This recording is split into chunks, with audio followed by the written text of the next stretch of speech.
3-2 की धुआंधार कमाई के बाद श्रद्धा कपूर का क्रेज इंडस्ट्री से लेकर के सोशल मीडिया पर भी देखने को मिल रहा है और उनका यह सफर मुझे या आप लोगों को तो काफी आसान सा लगता होगा, लेकिन वो कहते हैं ना, हमेशा आंखों देखी चीजें सच नहीं होती है। कुछ ऐसा ही श्रद्धा कपूर की कहानी में भी है और ऐसा मैं इसलिए कह रही हूँ कि जरा सोचिए, YRF, धर्मा जैसे कई बड़े प्रोडक्शन हाउस से अगर आपको बैन कर दिया जाए तो क्या इंडस्ट्री में आपका सफर आसान हो पाएगा? श्रद्धा इतनी सक्सेसफुल एक्ट्रेस है, बावजूद भी आखिर क्यों सलमान, शाहरुख, आमिर, अक्षय के साथ उन्हें कभी काम करते हुए नहीं देखा गया? सक्सेसफुल होने के जितने फायदे हैं, उसका थोड़ा नुकसान यह होता है कि आपके कुछ गड़े पुराने मुर्दे भी सामने आने लगते हैं, जिसे आप पीछा चाह करके भी छुड़ा नहीं सकते हैं। तो आखिर इंडस्ट्री के सक्सेसफुल एक्टर की बेटी होने के साथ खुद एक सक्सेसफुल एक्टर के बावजूद क्यों श्रद्धा कपूर को इंडस्ट्री काम देना बंद कर दी थी? जानने के लिए देखनी पड़ेगी आपको ये पूरी video. So hi, you are watching Bollywood Chronicle with Shraddha Sinha. Shraddha Kapoor ने अब तक आशिकी 2, ओके जानू, कुछ और, हसीना पारकर जैसी कई उम्दा मूवी की है और उनकी बेहतरीन परफॉर्मेंस को ऑडियंस ने काफी अप्रिशिएट भी किया है। बावजूद भी आखिर ऐसा क्या हो गया कि YRF, धर्मा, एक्सेल एंटरटेनमेंट जैसे नामी प्रोडक्शन हाउस से श्रद्धा को बैन कर दिया गया था? वहीं स्त्री में अपनी परफेक्ट कॉमेडी टाइमिंग और परफॉर्मेंस से बॉक्स ऑफिस पर धमाल मचाने वाली श्रद्धा कपूर को स्त्री में लीड नहीं बल्कि सिर्फ एक छोटा सा कैमियो का ही ऑफर दिया गया था। 3-2 अब तक बॉक्स ऑफिस में 400 CR पार कर ली है और जिस तरह से 2018 में स्त्री ने बॉक्स ऑफिस पर कमाल दिखाया था, कुछ वैसा ही एक्सपेक्टेशन ऑडियंस को इस बार स्त्री 2 से थी। अलग बात है कि 6 साल के बाद भी स्त्री का कमाल बरकरार है और स्त्री 2 ने स्त्री के पार्ट 1 के बॉक्स ऑफिस कलेक्शन को भी सरपास कर दिया है। लेकिन स्त्री 2 के सक्सेस का सारा क्रेडिट सिर्फ और सिर्फ श्रद्धा कपूर को दिया जा रहा है, जो कि एथिकली थोड़ा तो गलत हो जाता है, क्योंकि देखिए, जितनी मेहनत श्रद्धा कपूर ने की है इस मूवी में, उतना ही स्त्री 2 के बाकी एक्टर्स राजकुमार राव, अपार शक्ति, अभिषेक बैनर्जी और कई एक्टर्स ने किया है। अब ऐसे में ऑडियंस की भी गलती नहीं है, क्योंकि मैडॉक फिल्म्स इन दिनों के मार्केटिंग स्ट्रेटजी को देखकर लग रहा है कि अब मैडॉक को बहुत अच्छी तरह से समझ आ चुका है कि उन्हें ऑडियंस कैसे ग्रैब करना है। इसके लिए तो बैनर पोस्टर सब में श्रद्धा कपूर को या तो हाईलाइट करके प्रेजेंट किया जा रहा है या सिर्फ उन्हें ही पोस्टर में रखा गया है। अब ऐसे में श्रद्धा कपूर की PR भी अपने क्लाइंट के ऊपर काफी बेहतरीन काम कर रही है, क्योंकि कुछ दिनों पहले कुछ ऐसे खबरें सामने आई थी कि इतनी उम्दा एक्टर होने के बावजूद भी क्यों श्रद्धा शाहरुख, सलमान, अक्षय के साथ काम नहीं कर रही है। बस इसके बाद फिर श्रद्धा कपूर से रिलेटेड कई सारे कॉन्ट्रोवर्शियल न्यूज भी सामने आने लगे, जैसे कि आखिर क्यों श्रद्धा कपूर को YRF से बैन कर दिया गया था? तो हुआ यह था कि जब YRF ने श्रद्धा कपूर को साइन किया था,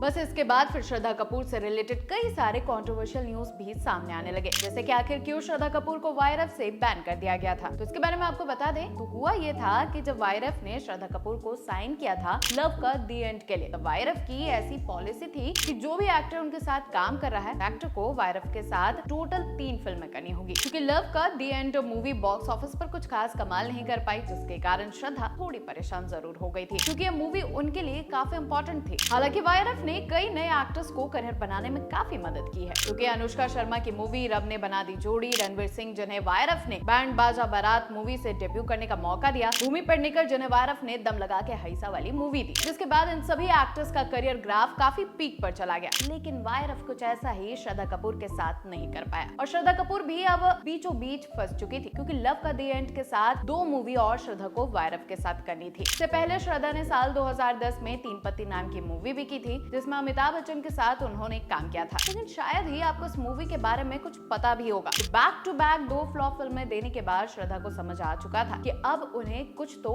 आउट ऑफ द बॉक्स जाकर के काम करना पड़ेगा और इसी बीच श्रद्धा को YRF ने औरंगजेब में लीड रोल के लिए ऑफर दिया, लेकिन श्रद्धा कपूर अब समझ चुकी थी कि वो इस टाइप की मूवी के लिए नहीं बनी है। हालांकि औरंगजेब, जिसमें अर्जुन कपूर नजर आए थे, वो भी बुरी तरह से फ्लॉप हुई थी। ऐसे में देखा जाए तो श्रद्धा का डिसीजन काफी सही था उस टाइम पर और श्रद्धा को यह भी समझ आ चुका था कि अगर उन्हें बॉलीवुड में कुछ बड़ा करना है तो सबसे पहले उन्हें बड़ा कांड करना पड़ेगा, जिसके लिए उन्होंने YRF को डिच करके श्रद्धा पहुंच गई भट्ट फिल्म्स के पास, जहां भट्ट फिल्म्स ने उन्हें आशिकी 2 में लीड रोल के लिए ऑफर दिया। और वो रोल कौन ये भूल सकता है, जिसके बाद श्रद्धा कपूर के करियर में आया एक बेहतरीन टर्निंग पॉइंट। अब तक श्रद्धा भी समझ चुकी थी कि बॉलीवुड में लीडिंग लेडी बनने के लिए उन्हें अपने स्क्रिप्ट्स काफी सोच समझ करके चूज करने पड़ेंगे। लेकिन वायरफ को डिच करके श्रद्धा ने खुद का करियर तो बचा लिया, लेकिन इंडस्ट्री के आधे से ज्यादा लोगों से उन्होंने दुश्मनी मोल ले ली। और अब इसके बाद आदित्य चोपड़ा ने श्रद्धा को वायरफ से तो ब्लैकलिस्ट किया ही, साथ ही ये भी खबर आई कि धर्मा प्रोडक्शन और एक्सेल एंटरटेनमेंट से भी श्रद्धा कपूर बैन हो चुकी हैं। जानकारी के लिए आपको बता दें कि करण जौहर आलिया भट्ट को अपनी बेटी की तरह मानते हैं। इनफैक्ट करण जौहर ने अपने एक इंटरव्यू में यह तक बोला है कि वो इम्तियाज अली के सामने भीख मांगे थे कि वो आलिया भट्ट को हाईवे में कास्ट कर ले। तो आप सोच सकते हैं कि जब एक डायरेक्टर दूसरे डायरेक्टर को इस तरह से प्रेशराइज कर सकता है, तो ये भी आप समझिए